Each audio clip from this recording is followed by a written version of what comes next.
it's Alyssa with EJ Art Studio. Now, for the, I think, 85 people who watched the video that I posted a year ago about painting a mural on my bedroom wall, this is part 2. Now, for those of you who didn't see part 1, essentially, I believe this started 2 summers ago, I decided to paint a monarch butterfly on my bedroom wall.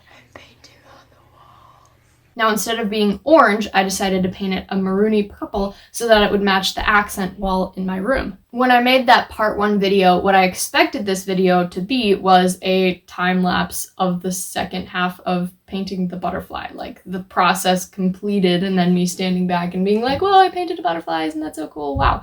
That is not exactly how it ended. And the sad part about this video is that I had some really dramatic footage that would have made this a lot more interesting.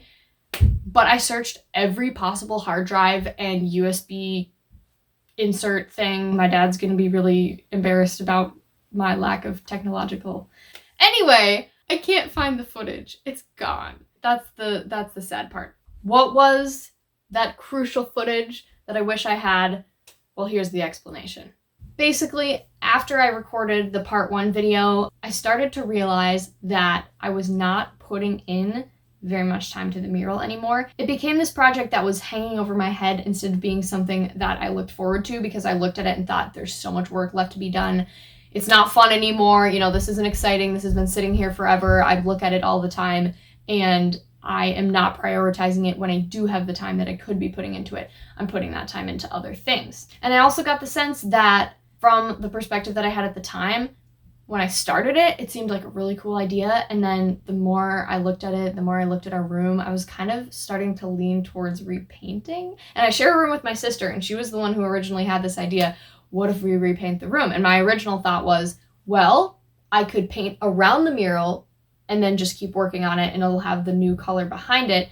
But as I kept looking at it, I thought, do I really think this is a good design for our room? Because, you know, I'm very into things being aesthetic and I like decorating. And I kept looking at that wall thinking, you know, that would be really nice with some floating shelves and some fake plants and decor and stuff. So, essentially, going back to that footage that was lost, was me taking a paint roller and covering up the entire mural.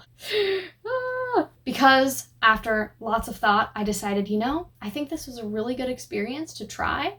And I'm not as much interested in the final result anymore, and I'm kind of more interested in repainting the room. And sometimes if a project isn't worth your time anymore, which is what I personally decided, start over, work on something new. So last summer, my sister and I underwent the task of repainting our room, which we had never done before. And I mean, it was fun. It just took forever because you know how that goes. And looking back, I'm actually super glad that I painted over it. I think my time was better spent other places. And I love the way that the wall looks now, repainted and with the floating shells and everything. And I thought it was a good lesson about how sometimes you start a project and you're really into it, but it doesn't actually necessarily need to be finished. Now, I'm not saying, you know, as an artist, there's a lot of times where you just have to push through and finish a project and be disciplined. But this was a case where I looked back and thought, you know, I started this a while ago. I liked the idea when I started, and now it's time to do something new. So that is part 2 of painting a mural on my bedroom wall. I hope that was interesting. Let me know in the comments if you think I made the right decision or if you think that was crazy and I should have just finished it. So thank you so much for watching, guys. And if you think of it, like and subscribe because I would really appreciate it.